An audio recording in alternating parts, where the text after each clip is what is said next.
Hello students, welcome to presentation on process validation.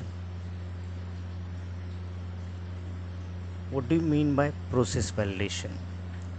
Process validation is a process of establishing a high degree of assurance through a documented evidence that a specific process will consistently produce a product that meets its predetermined specifications and quality characteristics. Now, as we know that for any product preparation in manufacturing of any product, reproducibility is the main thing. By chance or by luck, suppose once you prepare a good quality product, it doesn't mean that consistently you are able to produce a good product.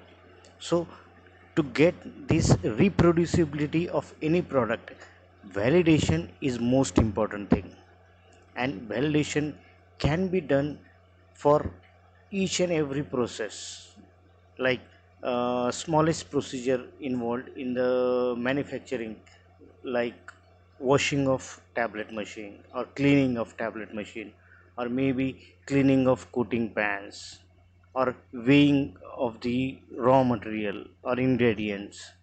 As well as validation is applicable for instrument and equipment also. So whatever instrument equipment we are using, they must be validated. As well as whatever the raw material we are using, it may be API or it may be the excipient, so everything must be validated. So as we are using everything validated, as well as every process should be validated, then and then only we can get a quality product as well as a reproducible product. So that's why validation means it is a documented evidence.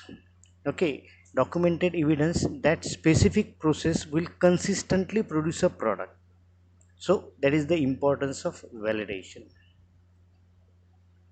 Now, why to validate? What is the need of validation? So validation is needed to confirm the current good manufacturing regulations, as well as to avoid the possibility of rejected or recalled batches. We know that if one of the batch is rejected or recalled from the market, it causes a lots of financial issues with the industry. As well as validation is required to ensure the product uniformity and quality. So for assurance of product quality, then selection of quality components and material is required. Adequate product and process design. So what should be the quality of our product, that should be so decided. As well as each and every procedure must be well designed. We'll see in later part what are the process which need to be validated. Then control of the process, and validation may be of two types: in process validation, or maybe in product testing, or in product validation. So validation is nothing but it is a systematic approach. Means by random we are not going. It is a systematic approach for what? For series of critical steps in the manufacturing process that require control to ensure the reproducible final product. Means what? There are systematic approach. Means what are the critical step? Critical step means the steps or parameter which will directly affect the quality of product. First we have to identify that critical steps, then we have to measure the effect or intensity of that critical step on final product, then we have to evaluate that critical steps, documentation and re-evaluating. So this is a procedure or systematic approach for the validation of any process. Then FDA has provided us current good manufacturing practices regulations for avoiding the variability, means to get the consistency in product, controlling of the monitor output, validating process performances. Now quality control procedures. Now we know that we are concerned about the quality of finished or final product. So testing of final product it also have some steps. Means first it is establishment of specifications and performance characteristics. So establishment of specification means what? Say for example tablet. So tablet, how much hardness our tablet must have, how much the friability our tablet must have, how much should be the thickness of tablet. So these are the specification we must fix or establish first. And performance characteristics like dissolution rate of tablet or disintegration time of tablet. So these are the performance characteristics. So this also we have to decide first or establish. Then accordingly, for check testing of these specifications, we have to select a proper method, proper equipment and proper instruments. Then final product testing should be done using validated analytical method and testing method. Now see, each and every analytical method also should be validated. Means analytical method means, suppose how much drug is released, if we are going to determine by spectrophotometrically, then that spectrophotometrical method or maybe by HPLC method, that HPLC method should be also validated. Means which type of solvent we must use, which type of column we must use, how for how long we must run the sample in HPLC. So everything must be noted or validated. Dr. Chaus has given 4 keys for the process validation. First, it is defining the desirable attributes and undesired attributes. So, what do you mean by desirable attributes? So, attributes nothing but quality parameters. So, what things are desirable in our product and what things they are not desirable in our product.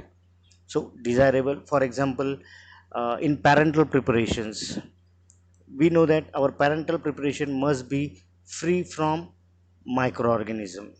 It is a desirable attribute. It must be free from pyrogen. It must be free from any suspended particles. So these are the desirable attributes. Similarly, we have to identify first what are the desirable attributes and what are undesired. Next step is establishment of limitation or constraint for the attributes. Now, what do you mean by limitation or constraint? So, constraint means certain limitation or dependency. Say, for example, if you have been asked to prepare a hardest tablet, so what will you do? We will increase the compression force. So, as we are increasing the compression force, we may get harder and harder tablet. Maybe hardness may increase from 5 kg per centimeter square to 10, maybe 15 or maybe 20, because you have been asked just to prepare hardest tablets. Means this parameter, it is independent of any other. So that's why such problem are called as unconstrained attributes. But we know that hardness definitely affect the other properties or other parameters also. Suppose in second case, you have been asked to prepare a hardest tablet, but that tablet should disintegrate within 10 minutes. Now you got the limitation, you have the limitations.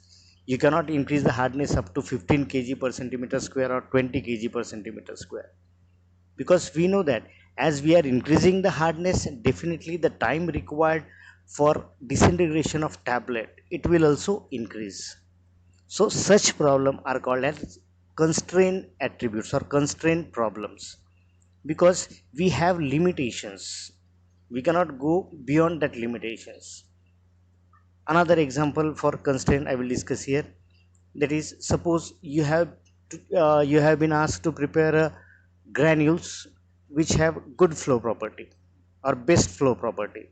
So what you will do?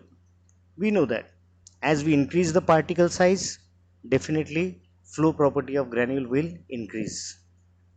But contrary, when we are increasing the particle size, the filling of die cavity will be ununiform.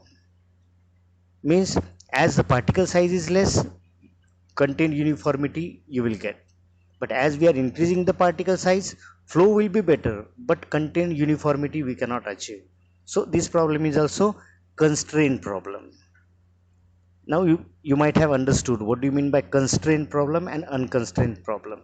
And in pharmaceutical field, most of the or nearly all attributes, they are constrained, they are dependent on each other. Now third key is determination of controls or testing parameter used for measuring and testing. What parameters we must use for the measuring, that is important. Then initiation of studies to establish control or boundary limits for key attributes that influence product, process, quality and performance. So we have to identify, or we have to decide the control boundary limits for these attributes. Then validation of raw material. So validation begins with the validation of raw materials. Raw materials, it may be active pharmaceutical ingredients or excipients, because raw material is a major cause of the product variation or deviation from the specification. As we know that unless and until we use a quality raw material, we cannot get a quality product. And in raw material, API is a most uncontrollable component in the complete product process validation scheme because of its morphology, particle size and variation in the surface area. Now types of process validation. There are four types. We'll see one by one. First, it is prospective validation. Prospective validation is carried out during the development stage of a product, and it is required for new manufacturing formula or method of preparation where the latter should be adopted. So prospective validation, it must be carried out before the process is commercialized, and minimum 3 consecutive batches to be considered. So generally prospective validation is carried out for the any new method or any new formulation. The important requirement for the validation is protocol preparation. This is a sample or contents of the protocol.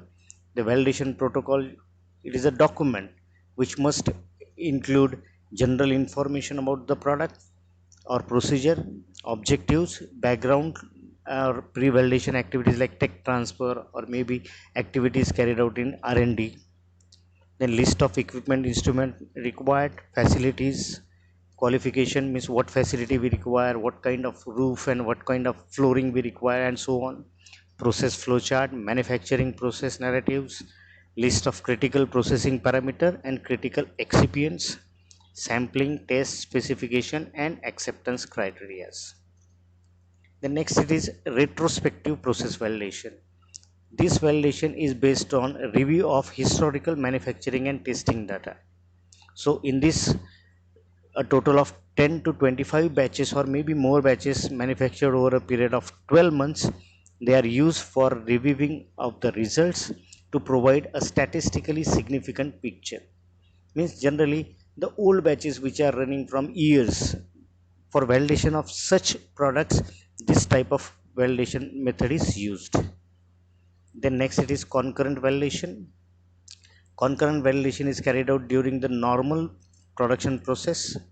So establish document evidence based on the information generated during the actual implementation of the process, and this is generally carried out when we want to scale up any product from R&D level, R&D scale to the final batch size. Then revalidation, it is mean nothing but when a process is running for a longer period, then after a specific time it must be revalidated. So reasons for revalidation may be transfer of product from one plant to another, means if you want to shift a product from one manufacturing unit to another manufacturing unit, then revalidation is required. If changes are made in manufacturing process, then also it is required. For periodic checking or when batch size is changed, then also revalidation is required. And when batches fail to show the required specification, then also it is done. So this is revalidation. This is validation process flowchart. First step is pre-validation activities like R&D activities and all. Then validation protocol preparation. Then this prepared validation protocol must be reviewed and approved by the authority or concerned team. Then execution of the protocol, analysis of data, validation report and sign off, and revalidation. So up to now we have seen what do you mean by validation and what are the types of validation. So for understanding in more detail process validation, we'll take two examples of process validation of tablet and process validation of pharmaceutical suspensions. So in tablet dosage form, some common variables in the manufacture are particle size of drug substance, bulk density of the drug and excipients, powder load in the granulator, mixture speed, and so on. So we will discuss this one by one. So here are some process steps which are important in tablet. For example, pre-blending. So controllable variables are what is the blending time, what is the speed of the blender, what is the size of the blender, what is the load, and the major response are blend response. Similarly, granulation, drying, milling, all these process steps are should be monitored for various parameters, and they must be, their response must be measured. So industrial process overview of solid dosage form, especially tablet. So first step it is mixing, or first process it is mixing or blending. So in mixing and blending, so many critical parameters are there. Like first it is mixing speed. So what is the mixing speed? If mixing speed is too high or too low, then the mixing will not be uniform. Similarly, what kind of mixing technique we are using, whether it is a diffusion tumble system, means like cone blender or double cone blender, or maybe, or whether we are using convection or planary or high intensity, or it may be a fluidized bed mixer. Then mixing time, again mixing time also determines the uniformity of mixing. Then drug uniformity. So in mixing, drug uniformity and excipient uniformity is very important. So when we are mixing, if the densities of all excipient are nearly same, then mixing will be uniform. But if the density of drug is different, then there may be chances of segregation of drug, or sometimes excessive mixing may cause the segregation. The next, it is lubricant. So lubricant, when we are adding the lubricant, so lubricant should be mixed thoroughly into the powder blend. Otherwise, if lubricant is not properly mixed, it may cause the problems like picking and sticking. Next, it is color mixing. So again, color mixing is also very much important, because it will directly cause the, or affect the appearance of our product. Then equipment capacity and load of the mixer and blender, it is also plays a vital role. Next step, it is weight granulation. In weight granulation, again, what type of weight granulation we are using, whether it is a high shear rate, or it is low shear rate, or it may, or sometimes we can use the fluidized bed weight granulator. So in weight granulation, various parameters important are binder addition, means how binder we are adding into the weight granulation. Then binder concentration. This binder concentration will determine how the binder is applied through the spray gun. So viscosity of binder, it is definitely affected by the concentration. So generally, if viscosity is high, then we should use the lower concentration, or we should dilute the binder solution. Then amount of binder, again we know that amount of binder will determine the properties of the granules. Too much binder or solvent solution may cause the overweighting of the material, and it may take longer time for drying. Mixing time, then granulation endpoint, it is also important when we should stop the granule. This determines the final size of the granules in fluidized bed granulator. Next step is weight milling. Weight milling means it is similar to weight screening at laboratory scale.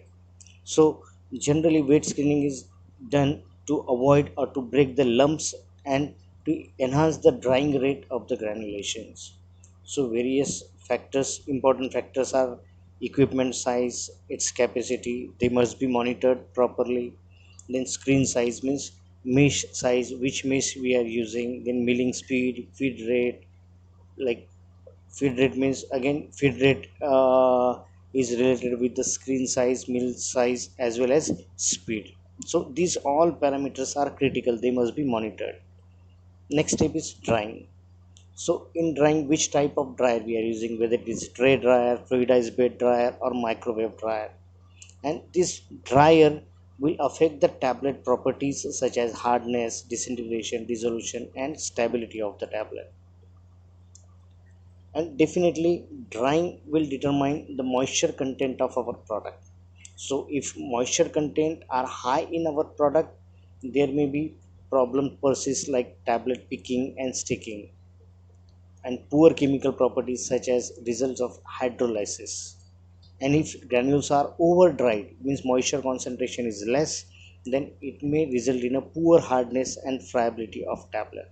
So moisture content can be determined by near IR, by determining loss of drying or Karl Fischer apparatus. So factors which must be regulated or controlled, monitored in drying process, that are inlet and outlet temperature of the dryer, air flow rate in the dryer, moisture uniformity.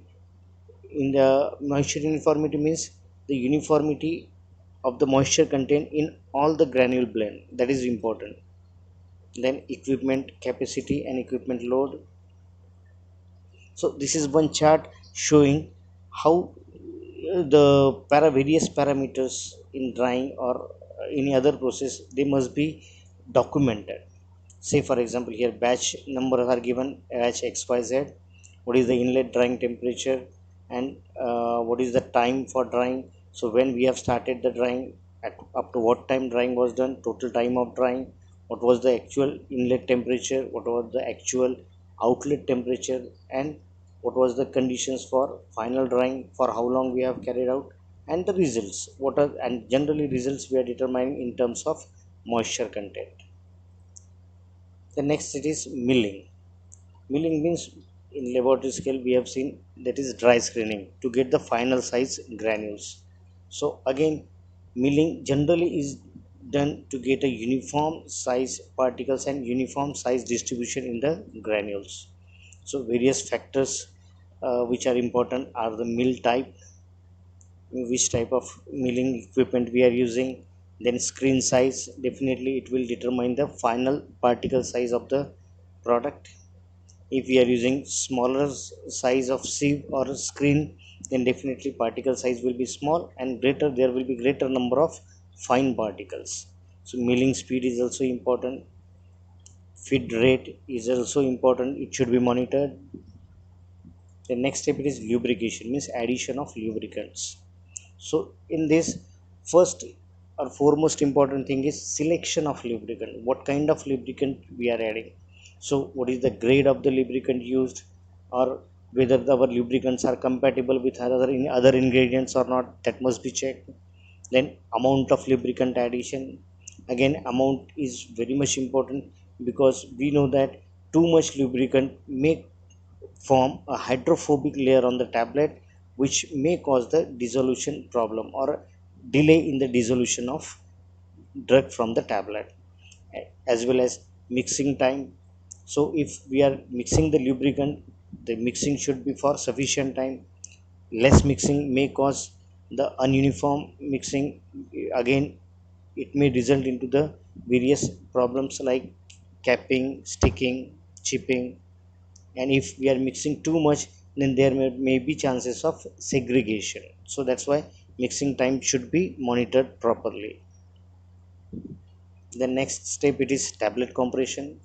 So in tablet, for tablet compression, The granules or material should be readily flowable. Then factors or a parameter which should be controlled, that are tooling, that is what is the size and shape of the punches, and what is the how is the concavity of the punches, whether they are flat, concave, or deep concave. So the tooling is important. Then compression speed is also very important, that already we have discussed in tablet, that is compression speed determines or it may cause the various tablet defects. If speed is too high, then it may cause the problems like capping, chipping, or maybe lamination. Similarly, compression and ejection force, they also properly monitored during the compression process. These are the in-process tests which should be examined during the compression stage. That is appearance of tablet, hardness of tablet, weight, friability, disintegration, and weight uniformity. So this is just a format how we should document the results.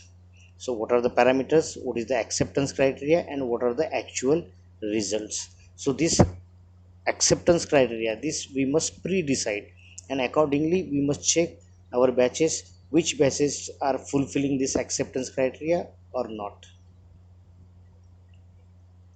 In process test means during the process of manufacturing. So various tests must be carried out, like moisture content of the dried granules, because it finally determines the quality of product, hardness of product tablet, granulation, particle size distribution, uniformity of the blend, individual tablet capsule weight, tablet hardness, thickness, disintegration, and impurity profile. Next, it is tablet coating. Tablet coating can occur by different techniques. For example, sugar coating, or maybe film coating, or compression coating. So key areas to consider for tablet coating includes the tablet properties. So what is the shape of tablet, how much the tumbling ability our tablet has, or if tablet attrition occurs in the pan, the tablet will have rough surface. So generally round shaped tablets are preferred. So what is the equipment type, which type of equipment we are using for coating, what is the coater load. So too high load may result in the attrition of the tablets. Then what is the span speed, what is the type of spray guns we are using, spray pattern, and spray rate. So all these parameters we have already discussed in tablet coating. So these are the vital parameters which must be monitored. Then tablet flow, inlet and outlet temperature in the coating pan. Then tablet flow means if tablet are not tumbling, if they are sliding, then addition of the baffles, it is also important thing. So coating solution, again coating solution, what is the concentration of polymer, what is the viscosity of coating solution, all things, everything must be monitored. Then coating weight. Now we see, when we are coating the tablet, determination of thickness of coating, it is quite difficult. So generally or at practical level, we are using the coating weight, means we are giving the coating to the tablet to increase the weight by 4% or 6% or 8%. So as the weight is increasing, definitely thickness of coating will be increased. So what is the minimum weight gain required, and what is the maximum weight gain required, that also must be established. Then residual solvent level, if we are using organic solvent, then this parameter is also very important. Appearance for the tablet coating, so whether the tablet coat shows any deformities like cracking or color uniformity and so on, that must be checked. So finished product for tablet, they must be carried out like appearance assay, content uniformity, tablet hardness, friability, impurity profile, dissolution, and so on. So process validation testing is generally done on the first 3 batches of the product made for production size equipment, and revalidation testing is only done when significant changes has occurred in the batches, then we can go for revalidation testing. So conclusion, so tablet dosage form validation should be a part of a comprehensive validation program within an industry, and Continuous awareness of the validation will produce a reproducible tablet batches. Now we will see the process validation of suspension. So various test parameters in suspensions are appearance, specific gravity of suspension, viscosity of suspension, pH, its content uniformity, sedimentation rate, resuspendability, particle size and release rate. So this is general procedure for the preparation of suspensions, in which first dispersed phase, that is solute, we are pre-mixing with the continuous phase, or we can call it as a vehicle. Then other additives like flavoring agent, coloring agents are added. Then pH is adjusted to the requirement. Then suspending agents are added, and the suspension is made up to diluted up to the final volume. Then the homogenization process is done, so we get the final dispersed drug delivery system, that is suspension.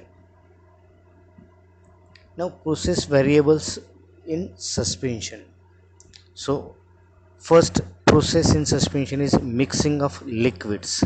So in mixing of liquid, what equipments we are using, whether we are using kettle and tank fitted with the agitator, or and the process variable which are important. Various process variables are there, like capacity of unit, what is the shape and position of the agitation system, what is the order of addition of ingredients into the suspension, then what is the rate of addition, what is the mixing speed of the agitator, what is the temperature of liquid, mixing time. All these are the important process variables which must be monitored properly and validated.